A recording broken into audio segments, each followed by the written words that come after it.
მოგესალმებით, გასწრაფებულ სტადიონისთვის. ენდიაით დავიწყოთ? დავიწყოთ ენდიაით.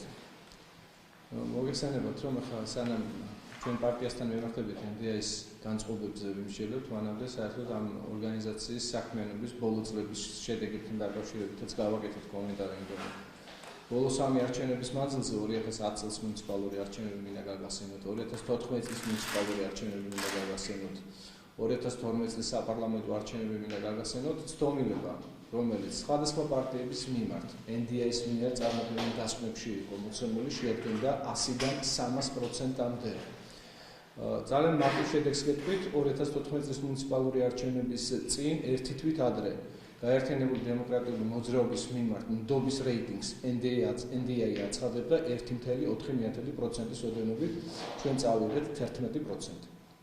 არის თუ არა ეს ნათელი დადასტურება და მტკიცებულება იმისა, რომ NDI როგორც დამკვეთი საქართველოში რეგისტრირებული არასამთავრობო ორგანიზაციისთვის, კავკასიური კვლევის ცენტრისთვის იმ სოციოლოგიური კვლევებისა, რომლის მიმართ ნდობის ხარისხი საზოგადოებაში არის 0%-ის ტოლფასი, მომავალში აღარ უნდა აწარმოოს. NDI თავისთავად დაკვეთას ღებულობს შვედეთის სამეფოდან, თვითონ ახორციელებს კვლევას უკვე ქართული არასამთავრობო ორგანიზაციის საშუალებით, რომლის დირექტორი გახლავთ საქართველოს პარლამენტის უმცირესობის წევრის ნაციონალური მოძრაობის ერთ-ერთი წევრის ლევან თარხნიშვილის მეუღლე და თქვენ თავად მოგეხსენებათ, რომ წავიღოთ ჟურნალისტები, ნებისმიერი საზოგადოების წევრი რომ გავაჩეროთ, ის დაგვეთანხმება, რომ აქ არის სერიოზული ინტერესთა კონფლიქტი და მთელი ეს კვლევები მიმართულია ნაციონალური მოძრაობის რეანიმაციისთვის.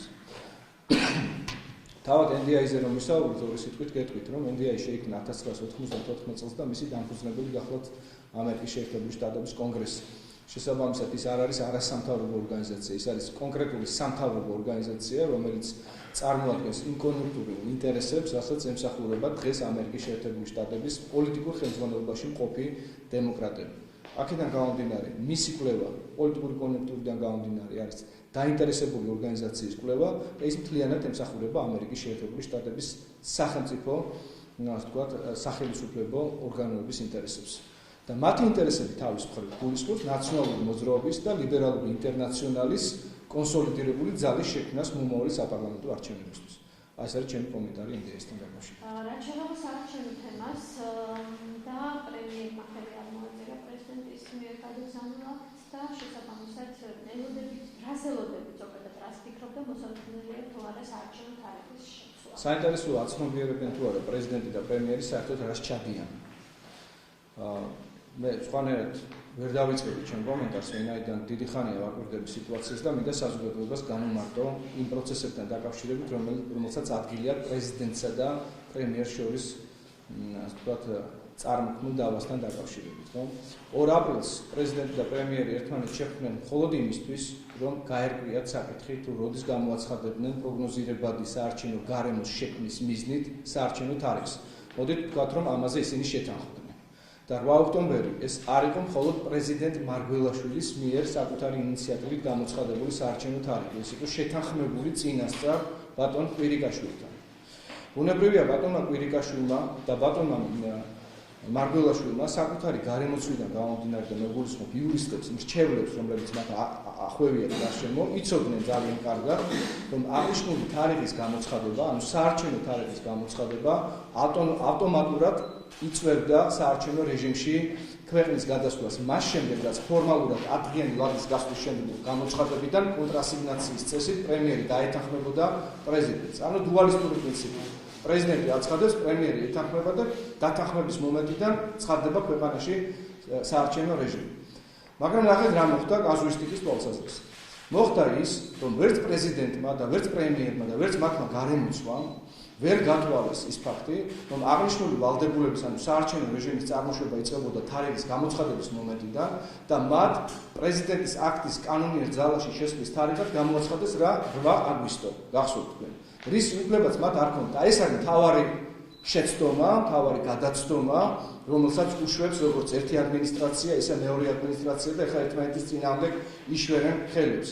ანუ მათ ეს მოიმოქმედეს ნორმატიული აქტების შესახებ კანონის მოქმედებიდან გამომდინარე და ვერ გათვალეს, რომ საკანონმდებლო იერარქიაში მასზე უფრო მაღალი იერარქიულ დონეზე მაღალი კანონი გახლავთ ორგანული კანონი საარჩევნო კოდექსი, რომელიც გამოცხადების მომენტიდან კონტრასიგნაციის მიღებისთანავე იწვევს საარჩევნო რეჟიმის გამოცხადებას. ეხლა ნახეთ რა მოხდა. პრეზიდენტმა შეურაცხყოფილად იგრძნო თავი იმის გამო, რომ პრემიერის მიერ მოწოდებული ინფორმაცია არ აღმოჩნდა მართალი და სწორი საკანონმდებლო რეგულაციის თვალსაზრისით გულისხმობ და მან განაცხადა, რომ ის არ დაუჭერს მხარს პრემიერ-მინისტრის მიერ ხელახალი ვადით შემოთავაზებულ პირობას, რომ 8 ივლის გამოცხადებული იყოს საარჩევნო თარიღი და სამთვიანი ვადა განსაზღვრული იყოს საარჩევნო კამპანიის ჩატარების. თანაც გახსოვთ, რომ პრემიერმა დასძინა, რომ ისე გამოაცხადოთ 8 ივლისს, რომ კონტრასიგნაციით გათვალისწინებული ვადაა სწორედ 8 ივლისს დაემთხოს. ეს საუბარია 28 ივლის გამოსაცხადებელ აქტზე. ანუ უკან ახამას. ეს ძალიან მიუღებლად ჩათვალა ბატონმა მარგველაშვილმა და განაცხადა, რომ მე გადავამოწმეო და ის თანხები, რომლის გამოც აპელირებენ პრემიერ-მინისტრის გარემოცვაში, რომ ზედმეტვირთად დააწყვეტა ბიუჯეტსო, სინამდვილეს არ შეესაბამებაო. გარდა ამისა, თუკი დამატებით ხარჯები იქნება გასათვალისწინებელი, ამას მე საპრეზიდენტო ფონდიდან დავფარავო და კეთილი ნებეთო და გაითვალისწინეთო, რომ მე ვაპირებო გამოვაცხადო საარჩევნო ვადა, საარჩევნო თარიღი მაისის დასაწყისში. მოდით ახლა ვიმსჯელოთ რა მოხდება იმ შემთხვევაში, თუკი როდესაც ბატონი მარგველაშვილი გამოაცხადებს საარჩევნო ვადას თარიღს უბრალოდ მაისის დასაწყისში და 10 დღის ვადაში ამას არ მოყვება კონტრასიგნაცია პრემიერის მხრიდან. ამ შემთხვევაში ორგანული კანონით გათვალისწინებულია, რომ შემდგომი 6 თვის მანძილზე პრეზიდენტი ვეღარ გამოაცხადებს ახალ საარჩევნო ვადას და ჩვენ ჰიპოთეტიურად თეორიულად მივიღებთ იმას, რომ მოქმედ პარლამენტს ვადა გაუგრძელდება კიდევ 2 თვით. რატომ? თეორიულად თქო, იმიტომ რომ ამას მეგონი არავის არ უშეერია. უშეერია თქვენ წინაშე ამას. მე გულისხმობ ინიციატორებს და პრეზიდენტს და პრემიერს, ხო? არა ხო? მაგრამ მე გეუბნებით, რომ აი ყვითელია, ბრვალია, ლიმონია, ხო? ლოგიკას მივყვეთ რა. თუკი არ მოხდება პრემიერის მიერ კონტრასიგნაციის საკითხის მოგვარება და ისეთი პრინციპულ წინააღმდეგობას გაუწევს მარგველაშვილს, როგორცაც მარგველაშვილი უწევს დღესდღეობით კვირიკაშვილს, მაშინ შემდგომი 6 თვე ავითვალოთ მაისის შუა რიცხვებიდან. გამოდივართ ნოემბერში. ნოემბერში გამოცხადებულს კიდევ დაუგრთოთ კონტრასიგნაციის ვადა და რეალურად შევდივართ იმ ფაზაში, როდესაც კლიმატური პირობების გამო მაღალმთიან რეგიონებში უბრალოდ ვეღარ ჩატარდება არჩევნები და მეტადრე და მით უმეტეს მეორე ტურები. ახლა თქვენ წარმოიდგინეთ ის საარჩევნო ოლქი, რომელიც აერთიანებს მესტიას, ლენტეხს, ლეჩხუმსა და ანუ ცაგერსა და ონს და რომელთა ადმინისტრაციულ ცენტრებს შორის მანძილი 250 და 260 კილომეტრია. გაგანია ზამთარში რა არჩევნები უნდა ჩატარდეს. ანუ თქვენ უშვებთ იმას, რომ 8 ოქტომბერს შესაძლებელი არჩევნები ვერ ანუ შეიცვალოს არჩევნები. არა, თეორიულად უშვებ ამას, მაგრამ მე მგონი კვირიკაშვილს ეყოფა იმდენი გონება და სიბრძნე და სახელმწიფოებრივი აზროვნების ხარისხი, რომ ის დაეთანხმება მაისში გამოცხადებულ თარიღს. ანუ მაისში უნდა გამოცხადდეს ჩვეულებრივ 8 ოქტომბერი, რაც უკვე წინასწარ დაანონსებული არის. მაგრამ საარჩევნო რეჟიმი ჩაერთვება მაისის შესაბამისი რიცხვიდან.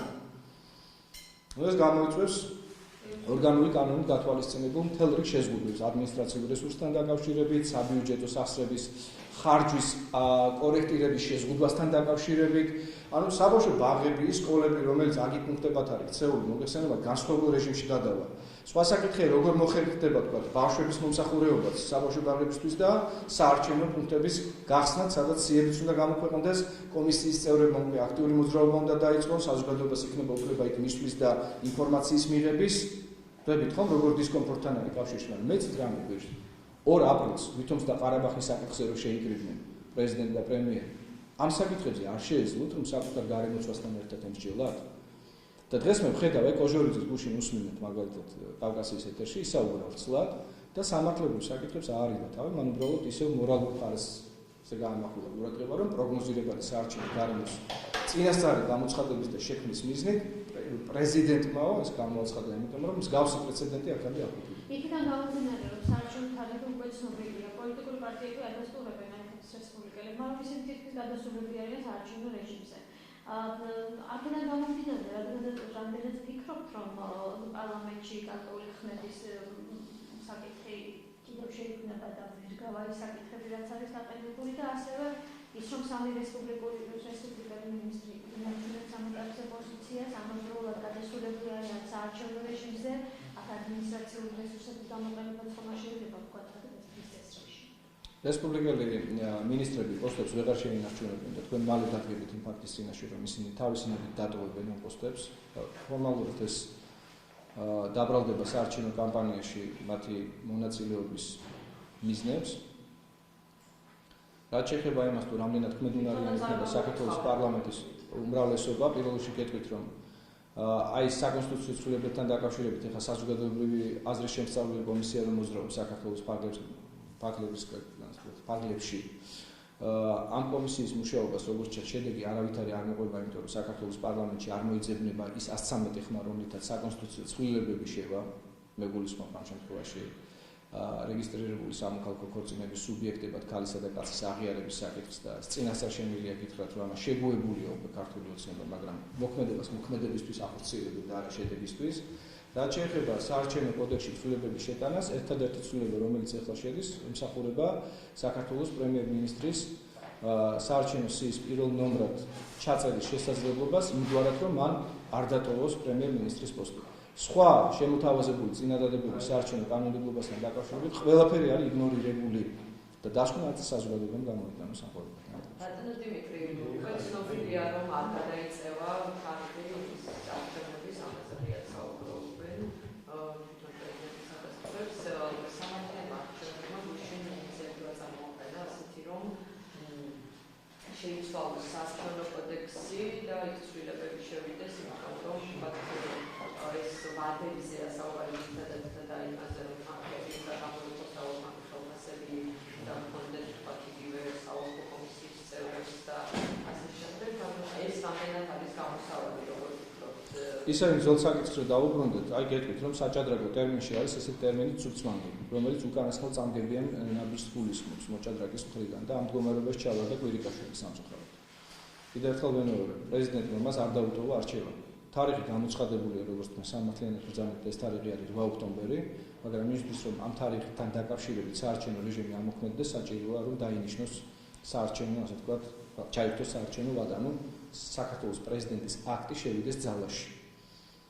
პრეზიდენტის ძალაში, აქტის ძალაში შესვლა შეიძლება შეეწინააღმდეგოს პრემიერ-მინისტრი კვირიკაშვილი, რომელიც კატეგორიულად წინააღმდეგი იყო, რომ აპრილ-მაისში დაწყებული იყოს კამპანია მოგესალმებით და მას აბოლოვადად განსაზღვრა 8 ივლისი. 8 ივლისი ბუნებრივია ვერ იქნება 8 მაისი და შესაბამისად როგორ მოუწევს კვირიკაშვილს ამ საკითხის დარეგულირება პრეზიდენტთან შეთანხმებით ეს მომავლის საკითხია, თუმცა ახლო მომავალში შევითხოვთ ჩვენ ამას. რაც შეეხება ქალბატონ ლომჯარიას, რომ არჩევნების თავისუფალი არჩევნების ხელმძღვანელის ინიციატივას, ბუნებრივია ეს საკითხიც განხილვადია, მაგრამ მე ტრაგედიას ვერ ხედავ იმაში, რომ საარჩევნო ადმინისტრაციის მოხელეებს გაიზარდოთ ხელფასი. მათი ხელფასი რამდენია იცით? 570 ლარი ხელზე. ეს ალბათ ქვედარგოლის. სალკოს არჩევნო კომისიების ეს არ არის ქვედარგოლი. ქვედარგოლი ძალიან დაბალია. ქვედარგოლი დაახლოებით 200 ლარი პარლამენტში. და ზედარგოლი, ანუ სალკოს არჩევნო კომისიის წევრების ხელფასები არის ძალიან მცირე, ძალიან დაბალი და არ შეესაბამება ინფლაციით დასუსტებული ლარის შესაძლებლობებს. ამიტომ მე ვერანაირ ტრაგედიას ვერ ხედავ იმაში, რომ 570 ლარი გახდეს 1140 ლარი. და მე მგონი ამაში ძალიან ბევრი ადამიანი დაგვეთანხმება და ასეთი რესურსის მოძიების შესაძლებლობა მით უმეტეს თუ კი საქართველოს პრეზიდენტის ფონდს და იქ აკუმულირებულ მილიონებს მიმოვიხილავ, თავისუფლად შეიძლება და ამაზე პრეზიდენტის თანახმობა. მიუხედავად იმისა, რომ მისი ფონდიც ასე ვთქვათ გადასახადის განახილთა ჯიბეებიდან ფორმირდება. მაგრამ ვისხმარდება ის ისევ ჩვენ მოქალაქეებს, ჩვენი ადმინისტრაციული ასე ვთქვათ რესურსის წარმომადგენელ პირებს. მე მგონი ამაში მხარდაჭერა ქალბატონ ლომჯარიას აი ამ ნაწილში, აი ამ სეგმენტში არ ექნება და გადაიწონება საზოგადოების ნაწილის სასარგებლოდ, რომლებიც არჩევნებში ჩვენ გვემსახურებიან სულიად საქართველოს საზოგადოებას. და თქვენ რამდენად ვფიქრობთ, რომ ოპოზიციური ერთობა შედგება არის ამაზე საუბარი ოპოზიციის გაერთიანებაზე? და მათ შორის თქვენც თუ იქნებით?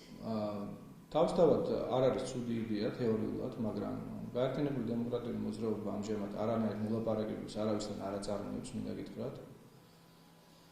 და შესაბამისად რაიმე საუბარი იმაზე, რომ ჩვენ ვინმესთან კოალიციურ რეჟიმში ან ნებავთ საერთო კოალიციურ რეჟიმში ან ნაწილობრივ კოალიციურ რეჟიმში გამოვართ, საუბარი ამაზე არ არის. თუმცა რა თქმა უნდა, არასოდეს ჩვენ არ ვამბობთ და არასოდეს მანამ, სანამ პროცესი მიმდინარეობს. ამ ეტაპზე გაერთიანებული დემოკრატიული მოძრაობა რჩება დამოუკიდებელი მიზიდულობის პოლიტიკურ ცენტრად.